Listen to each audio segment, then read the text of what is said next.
अस्सलामुअलैकुम। बोल news headquarter में खुश आमदीद। मैं हूँ मुदस्सर इकबाल। मैं हूँ सहरेश जुहेब और मैं हूँ आमना अकरम। ये सब आपको बताएंगे, लेकिन सबसे पहले आपको खबर देंगे पीपल्स पार्टी ने पीडीएम के तमाम ओहदों से मुस्ताफी होने का ऐलान करते हुए शोकॉज मुस्तरद कर दिया। बिलावल भुट्टो कहते हैं जो एसएमयू से इस्तीफे देना चाहे दे दे, लेकिन हम पर अपने फैसले मुसल्लत ना करे। इस्तीफे आखिरी हरबा और एटम बॉम्ब है। चेयरमैन पीपल्स पार्टी ने शोकॉज जारी करने पर पीडीएम से गैर मशरूत मुआफी का भी मुतालबा कर दिया। बिलावल ने कहा कि नून लीग को फैसला करना होगा कि बिलावल का मुकाबला करना है या इमरान खान का। पीपल्स पार्टी इज्जत और बराबरी की सियासत करना चाहती है। अवामी नेशनल पार्टी के साथ खड़े हैं, हमारे बगैर पीडीएम नहीं चल सकती। बिलावल ने सवाल किया कि इससे पहले कितनों को शोकॉज जारी किए गए। बोले कैसे हो सकता है कि मेरी वालिदा के कातिलों के वकील को लीडर ऑफ ऑपोजिशन बनाया जाए। To decide कि क्या वो इमरान खान और एस्टैब्लिशमेंट का मुकाबला करना चाहते हैं या बिलावल भुट्टो और पाकिस्तान पीपल्स पार्टी का मुकाबला करना चाहते हैं। That the resignations from the national and provincial assemblies of Pakistan should be atom bomb, आखिरी हथियार होना चाहिए। जिन्होंने इस्तीफा देना है पार्लियामान से दे दो, but no one should try and impose their will or their dictation on any other political party. The Central Executive Committee of the Pakistan People's Party has rejected the so-called show cause notice. Central Executive Committee has directed all its office bearers in the Pakistan Democratic Movement to submit their resignations with immediate effect. Central Executive Committee demands unconditional apology. The Awami National Party and the Pakistan People's Party for this obnoxious conduct. जब पंजाब में मुफ्त में 5 senate के seat तोहफा के सूरत में बिला मुकाबला पीटीआई के हवाले किए गए तो किसी ने कोई शो कॉज नोटिस नहीं भेजा। हम इस ऑपोजिशन के खिलाफ ऑपोजिशन की सियासत का मज़ाहमत करते हैं। हम एएनपी के साथ खड़े हैं।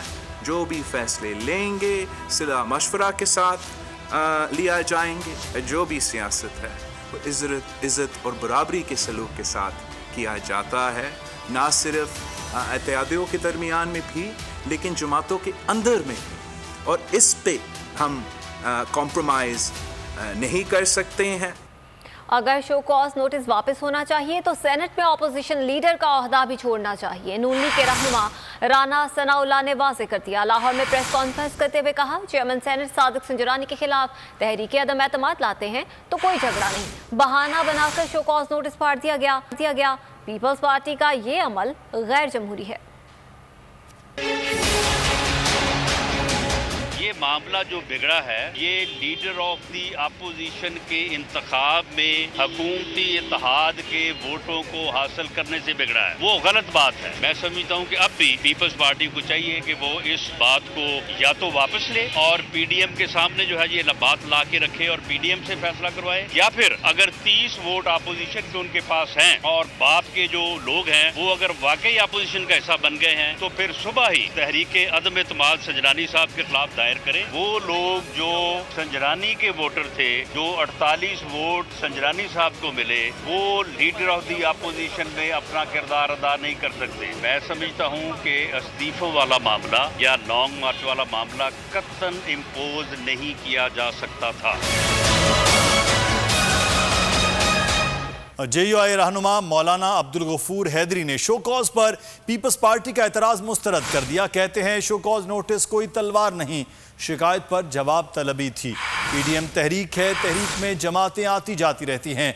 बोल न्यूज़ से गुफ्तगू में मौलाना अब्दुल गफूर हैदरी ने कहा कि पीपल्स पार्टी इस्टेब्लिशमेंट का दबाव कबूल नहीं कर सकी, इसलिए इस्टेब्लिशमेंट के साथ सौदेबाजी की।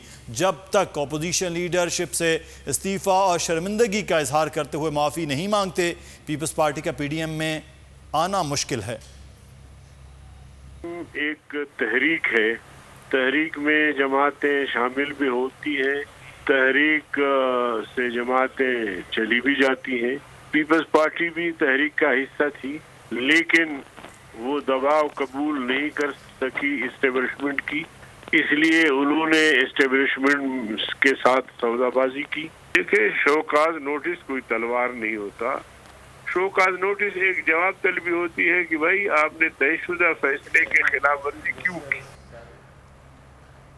वज़ीर दाखिला शेख रशीद अहमद ने कहा है कि पीडीएम का कोई वजूद नहीं, इन्हें सियासी नापुख्तगी की सजा मिल रही है। लॉन्ग मार्च में रुकावट नहीं डालेंगे, कानून हाथ में लिया तो कानून इन्हें हाथ में लेगा। सेनेटर फैसल जावेद ने कहा कि अवाम ने 11 पार्टियों के जलसों को मुस्तरद कर दिया था, कोई किसी की करप्शन बचाने के लिए बाहर नहीं निकलता।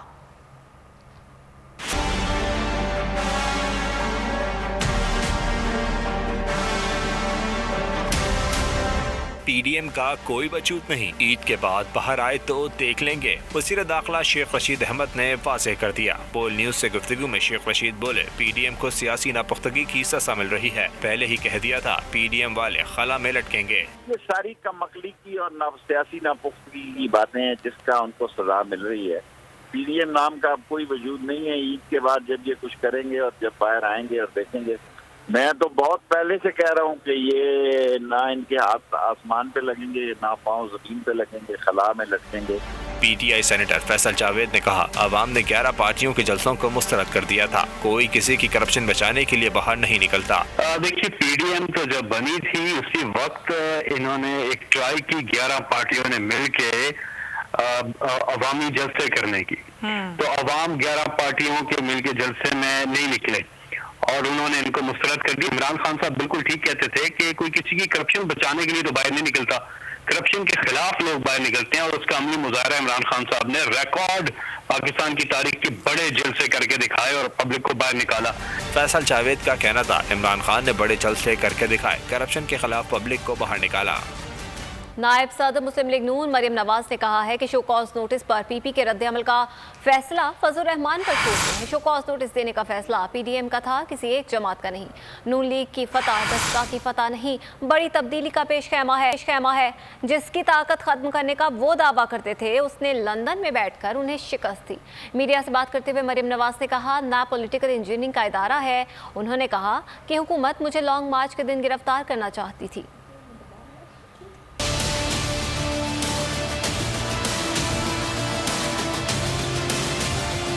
एक पॉलिटिकल इंजीनियरिंग का इदारा है जो इमरान खान के कहने पर उसके पॉलिटिकल ओपोनेंट्स पे अटैक करता है। लॉन्ग मार्च की डेट क्योंकि नज़दीक आ रही थी और उसी डेट को ये मुझे अरेस्ट करना चाहते थे, लॉन्ग मार्च से डरते थे। और डस्का की जो ये फतह है पाकिस्तान मुस्लिम लीग नून की, वो सिर्फ एक डस्का की फतह नहीं है, वो बहुत बड़ी तब्दीली का पेश खैमा है। मुस्लिम लीग नून ने ये मुकाबला जो है वो रियासती ताकत और मशीनरी के साथ किया है। वो नवाज शरीफ जिसकी टीवी पर तस्वीर आज भी दिखाने पर पाबंदी है, उसने लंदन से बैठ के आपको इबरतनाक अल्लाह के फजल करम से शिकस्त दी। पीडीएम बिल्कुल माशाअल्लाह कायम है और पीडीएम के अंदर जो जमातें हैं वो बहुत कमिटेड हैं। नोटिस देने का फैसला पीडीएम का था, किसी एक जमात का नहीं था। और इसके ऊपर क्या करना है, क्या तय करना है, ये मौलाना फजलुर रहमान साहब की दानिशमंदाना और एबल क़यादत के ऊपर हम छोड़ते हैं कि वो पीडीएम में बैठ के इसको फैसला करेंगे, इसका तय करेंगे। मुस्लिम लीग नून ने इस्तीफों पर यू टर्न ले लिया। पीपल्स पार्टी के जारहाना अंदाज के बाद लीगी हल्के बैकफुट पर आ गए। रहनुमाओं की अक्सरियत ने इस्तीफों की मुखालफत कर दी। शहबाज शरीफ ने भी अरकान को सख्त मौक़िफ़ में अपनाने की हिदायत कर दी। पार्टी ने हतमी फैसला पीडीएम पर छोड़ दिया।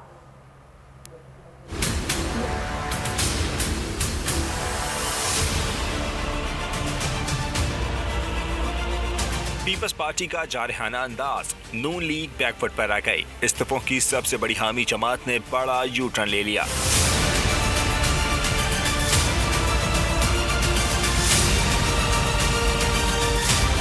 पीपल्स पार्टी की सेंट्रल एग्जीक्यूटिव कमेटी इजलास के बाद लीगी हलकों में खलबली। अहम रहनुमा इस्तीफों की मुखालफत पर उतर आए। जराये के मुताबिक लीगी रहनुमाओं को डर है कि हमारी खाली करदा सीटें सिडनी इलेक्शन में कहीं पीपल्स पार्टी न ले उड़े। अपोजिशन लीडर के मामले पर बीएपी के किरदार से हासिल होने वाला तजुर्बा सबके सामने है। सदर मुस्लिम लीग नून शहबाज शरीफ ने भी इस्तीफों पर सख्त मौक़िफ़ इख्तियार न करने का हुक्म दे दिया। हमदा शहबाज भी फौरी इस्तीफे नहीं चाहते। जराये के मुताबिक लीगी रहनुमाओं ने गेंद पीडीएम के कोर्ट में डाल दी। रहनुमाओं का कहना है कि इस्तीफों पर जो भी फैसला पीडीएम करेगी कबूल किया जाएगा।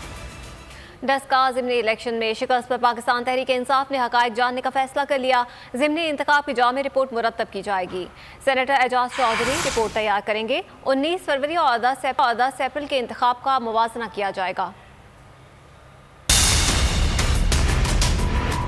10 का इलेक्शन में शिकस्त क्यों हुई? तहरीक इंसाफ ने हक़ाइक़ तक पहुंचने का फैसला कर लिया। 10 का ज़िमनी इंतखाब की जामिया रिपोर्ट मुरतब की जाएगी। ज़राए के मुताबिक सेनेटर एजाज चौधरी रिपोर्ट तैयार करेंगे।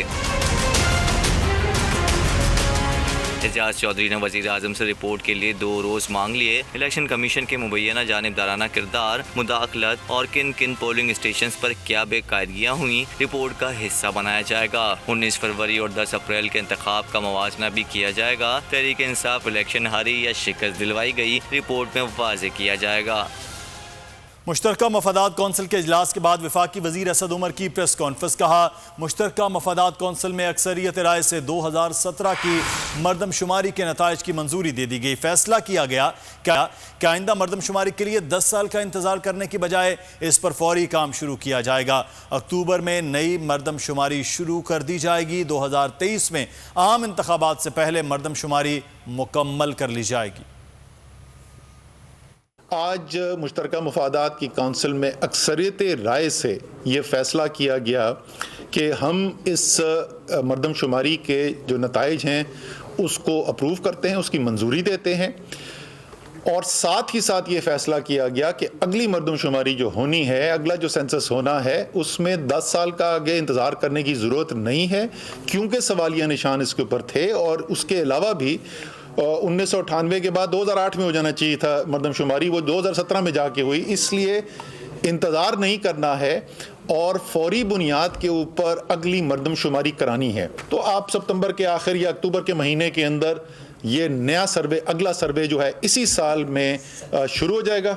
और 2023 के मेरे ख्याल में शायद अक्टूबर नवंबर के अंदर इलेक्शन बनेंगे, अगले इलेक्शन जो बनते हैं, तो उससे पहले टाइम होगा कि हल्काबंदी भी की जा सकती है इस नए सेंसस की बुनियाद के ऊपर, इस नई मरदमशुमारी की बुनियाद के ऊपर।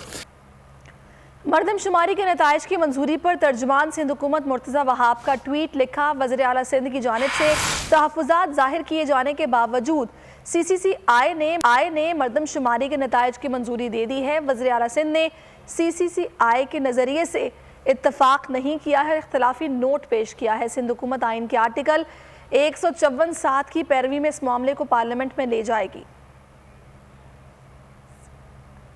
ए नूरे खुदा, नूरे बसीरत की तलब है, रमजान का सदका तेरी रहमत की तलब है। मख्फी हैं इसी माह में रहमत के करीने, गर्दाब से निकले हुए बख्शिश के सफीने, गोया है तेरे इश्क में हम सब बराबर, मजलिस को तू गुलदस्ता फिरदौस बना दे, रिंदों को सनाए शहलौलाक पिला दे, तू शम्मे कलम को यदे बैज़ाई अता कर, बच्चों को तो इफ्तार में तस्नीम अता कर।